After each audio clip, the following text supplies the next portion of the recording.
അഞ്ചാം ക്ലാസ്സുകാരിയായ മകളെ ക്രൂരമായി മർദ്ദിച്ച സംഭവം പിതാവ് കസ്റ്റഡിയിൽ. പാലക്കാട് മീനാക്ഷിപുരത്ത് അച്ഛൻ മകളെ ക്രൂരമായി മർദ്ദിച്ച സംഭവത്തിൽ കേസെടുത്ത പോലീസ് കുട്ടിയുടെ പിതാവിനെ കസ്റ്റഡിയിലെടുത്തു. ചൈൽഡ് ലൈൻ പ്രവർത്തകരുടെ കൗൺസിലിംഗിൽ കുട്ടി മർദ്ദന വിവരം തുറന്നു പറഞ്ഞു. പിന്നാലെ പോലീസ് കേസെടുക്കുകയായിരുന്നു. കുട്ടിയെ വീട്ടിൽ നിന്ന് ശിശുക്ഷേമ സമിതിയുടെ കീഴിലെ ഷെൽട്ടറിലേക്ക് മാറ്റി. വണ്ടിത്താവളം കയ്യോടാണ് സംഭവം. വിറക് കഷ്ണം കൊണ്ടാണ് കുട്ടിയെ പിതാവ് മർദ്ദിച്ചത്. ഇയാൾ ലഹരിക്ക് അടിമയാണെന്ന് സംശയിക്കുന്നെന്ന് മീനാക്ഷിപുരം പോലീസ് പറഞ്ഞു. കുട്ടിയെ മർദ്ദിക്കുന്ന ദൃശ്യങ്ങൾ സമൂഹ മാധ്യമങ്ങളിൽ പ്രചരിച്ചതിനെ തുടർന്ന് പോലീസ് കുട്ടിയുടെ വീട്ടിലെത്തുകയായിരുന്നു. എന്നാൽ പരാതി നൽകാൻ അമ്മയും കുട്ടിയും തയ്യാറായില്ല. വിഷയം ചൈൽഡ് ലൈനിന്റെ ശ്രദ്ധയിൽപ്പെടുത്തി തുടർ നടപടിയുമായി നീങ്ങാൻ പിന്നീട് പോലീസ് തീരുമാനിക്കുകയായിരുന്നു.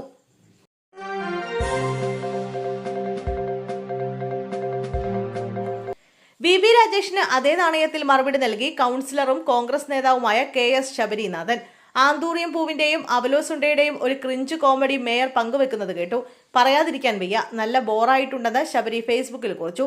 അതിനിടയിൽ ഒന്ന് ചോദിച്ചോട്ടെ, നഗരസഭയിൽ ഭരണത്തിലേറിയാൽ 45 ദിവസത്തിനകം മാസ്റ്റർ പ്ലാൻ കൊണ്ടുവരുമെന്ന് പറഞ്ഞ് എന്തായി? കേന്ദ്ര ബജറ്റിൽ തിരുവനന്തപുരത്തിന് വമ്പിച്ച വികസന പദ്ധതികൾ പ്രഖ്യാപിക്കുമെന്ന് പറഞ്ഞത് എന്തായി? ഫുട്ബോൾ വേൾഡ് കപ്പ് സമയമല്ലേ, അതുകൊണ്ട് ഓർത്തെടുത്തതാണ്.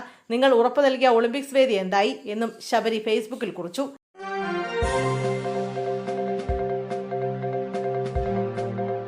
രണ്ടു മാസം മുമ്പ് തിരുവനന്തപുരത്തു നിന്നും കാണാതായ യുവതിയെ താമരശ്ശേരിയിലെ മസാജ് സെന്ററിൽ കണ്ടെത്തി. ഏപ്രിൽ 12-ന് തിരുവനന്തപുരം വർക്കലയിൽ നിന്ന് കാണാതായ യുവതിയാണ് കണ്ടെത്തിയത്.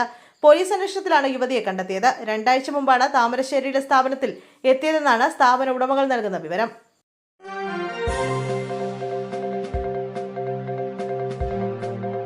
ആരതിയുടെ ആത്മഹത്യ, ഭർത്താവ് അതുൽ ജയിലിൽ, 14 ദിവസത്തേക്ക് റിമാൻഡ്. തിരുവനന്തപുരം ആറ്റുകാലിൽ 27-കാരിയായ ആരതി ആത്മഹത്യ ചെയ്ത സംഭവത്തിൽ ഭർത്താവ് അതുലിനെ 14 ദിവസത്തേക്ക് റിമാൻഡ് ചെയ്തു. മജിസ്ട്രേറ്റിന് മുന്നിൽ ഹാജരാക്കിയ പ്രതിയെ ജില്ലാ ജയിലിലേക്ക് മാറ്റി. ആത്മഹത്യാ പ്രേരണയ്ക്കും ഗാർഹിക പീഡന നിരോധന നിയമപ്രകാരവുമാണ് അതുലിനെതിരെ കേസെടുത്തിരിക്കുന്നത്. അതേസമയം ആരതി ഭർത്താവിൽ നിന്ന് ശാരീരിക പീഡനം നേരിട്ടെന്ന് വ്യക്തമാക്കുന്ന ആത്മഹത്യാ കുറിപ്പുകളും ചാറ്റുകളും പുറത്തുവന്നു. മർദ്ദന വിവരങ്ങൾ ഭർത്താവ് അതുലിന്റെ മാതാപിതാക്കൾക്കും അറിയാമായിരുന്നുവെന്ന് ആരതിയുടെ അമ്മ പറഞ്ഞു.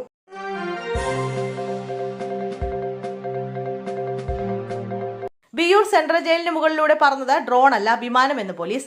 വിയൂർ ജയിലിന് മുകളിൽ കഴിഞ്ഞ ദിവസം പുലർച്ചെ കണ്ടത് ഡ്രോൺ അല്ലെന്നും വിമാനമാണെന്നും പോലീസ്. നെടുമ്പാശ്ശേരി വിമാനത്താവളത്തിലേക്ക് വളരെ താഴ്ന്നു പറന്ന വിമാനമാണിതെന്ന് പ്രാഥമിക അന്വേഷണത്തിൽ വ്യക്തമായതായി പോലീസ് അറിയിച്ചു. വെള്ളിയാഴ്ച പുലർച്ചെ 1 മണിയോടെയാണ് വിയൂർ ജയിലിന് മുകളിൽ വലിയ ഡ്രോൺ എന്ന് തോന്നിപ്പിക്കുന്ന രീതിയിലുള്ള വസ്തു കണ്ടത്. വീണ്ടും പുലർച്ചെ 3-ന് ശേഷവും ഇത് കണ്ടതോടെ വിയൂർ പോലീസ് സ്റ്റേഷനിൽ വിവരമറിയിച്ചതനുസരിച്ച് ഉദ്യോഗസ്ഥർ സ്ഥലത്തെത്തി നിരീക്ഷിച്ചിരുന്നു.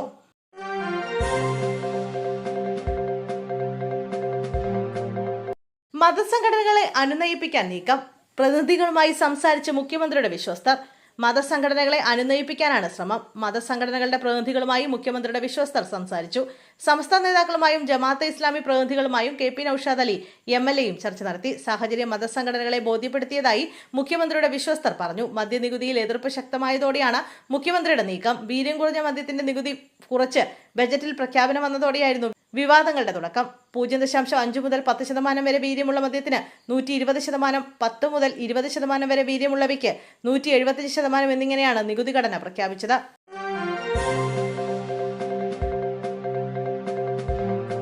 സ്വകാര്യ ബസ് മേഖല ദുരിതത്തിൽ. സർവീസ് നിർത്താനൊരുങ്ങി ബസ് ഉടമകൾ. KSRTCയുടെ സൗജന്യ യാത്രാ പദ്ധതിയായ പ്രിയദർശിനിക്കെതിരെ പ്രതിഷേധം കടുപ്പിച്ച സ്വകാര്യ ബസ് ഉടമകൾ. കാസർഗോഡ് 20ഓളം സ്വകാര്യ ബസ്സുകൾ സർവീസ് നിർത്തി. ജൂലൈ 1 മുതൽ കൂടുതൽ സർവീസുകൾ അവസാനിപ്പിക്കുമെന്നാണ് വിവരം. അന്തർ സംസ്ഥാന ബസ്സുകളിൽ ഉൾപ്പെടെ യാത്രക്കാരില്ല എന്നാണ് ബസ് ഉടമകൾ പറയുന്നത്. കോഴിക്കോട് 100-ലധികം സർവീസുകൾ നിർത്തിവെക്കാനാണ് സ്വകാര്യ ബസ് ഉടമകളുടെ തീരുമാനം. ഒരു ദിവസം ഒരു ബസ്സിന് മാത്രം 4000 രൂപയോളം നഷ്ടമെന്നാണ് ഇവർ പറയുന്നത്.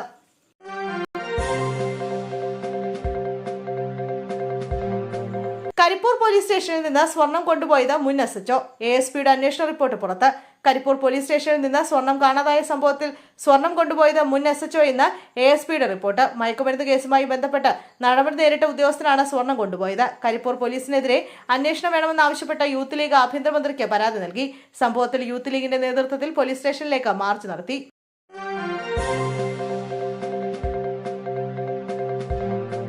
കൊച്ചി ഫോറം മാളിന് സമീപത്തെ തട്ടുകടയ്ക്കടുത്ത് ചോരക്കുഞ്ഞ്. കൊച്ചിയിൽ നവജാത ശിശുവിനെ ഉപേക്ഷ നിലയിൽ കണ്ടെത്തി.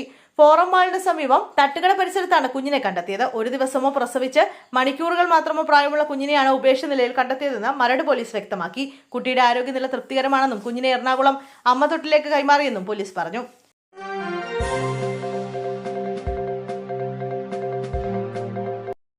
പബ്ലിക് സർവീസ് കമ്മീഷന്റെ പരീക്ഷാ മൂല്യനിർണ്ണയത്തിൽ വൻ ക്രമക്കേട്. ആസൂത്രണ ബോർഡിലെ ഉന്നത പരീക്ഷയിലാണ് അട്ടിമറി ശ്രമമെന്ന സംശയം. അഡീഷണൽ സെക്രട്ടറിക്ക് തത്തുല്യമായ ചീഫ് ഇൻഡസ്ട്രിയൽ ആൻഡ് ഇൻഫ്രാസ്ട്രക്ചർ പരീക്ഷയിലാണ് ക്രമക്കേട് ആരോപണം ഉയരുന്നത്.